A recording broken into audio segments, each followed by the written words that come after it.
Today, we're diving into what could be a massive breakthrough in cancer research.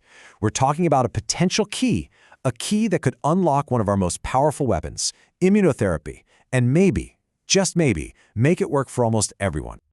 You know, it all boils down to this one really frustrating question. We have these incredible therapies, right? They can literally make tumors vanish in some people, but then in others, almost no effect. So what's the deal? Why? This is one of the biggest puzzles in modern oncology, and finding the answer could change absolutely everything. And the stakes here are just incredibly high. For the patients who do respond, immunotherapy can kickstart these amazing, long-lasting fights against cancer, leading to way, way better survival rates. But for non-responders, it's a story of resistance. This gap, this is a huge, and I mean huge, unmet need in cancer treatment right now. Okay, so that brings us to the first part of our story today, really getting to grips with the main obstacle that researchers are just scrambling to figure out. The hurdle, when you boil it all down, is a low response rate. Simple as that. Even with all its power, a huge number of patients just don't get the benefit from these super advanced treatments. And this isn't some minor detail. It's the central challenge, and it really shows you how urgent the search for a solution is. So why? What's the scientific reason for this? Well, it comes down to something that researchers have a great name for, the cold tumor problem. Okay, so what in the world is a cold tumor? The best way to think about it is like a fortress. The tumor has basically built walls around itself, making it invisible and totally impenetrable to your body's immune system.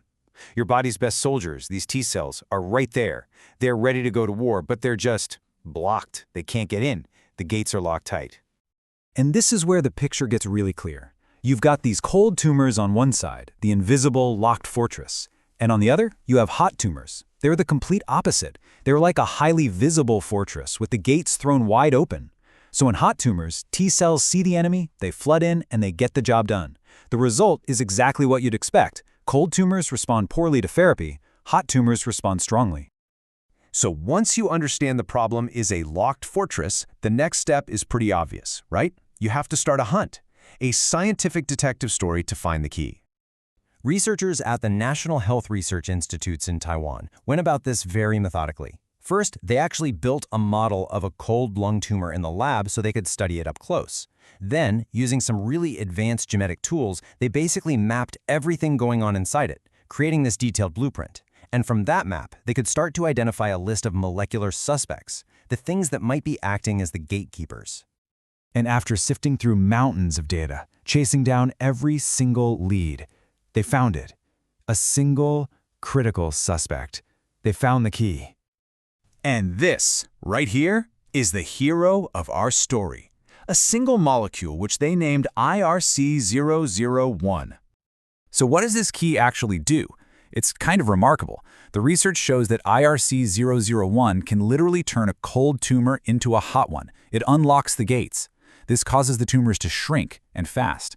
And the crucial part is, it does this by using the body's own T cells. It doesn't kill the cancer itself, it just lets the body's army in by basically flipping on the tumor's internal alarm systems.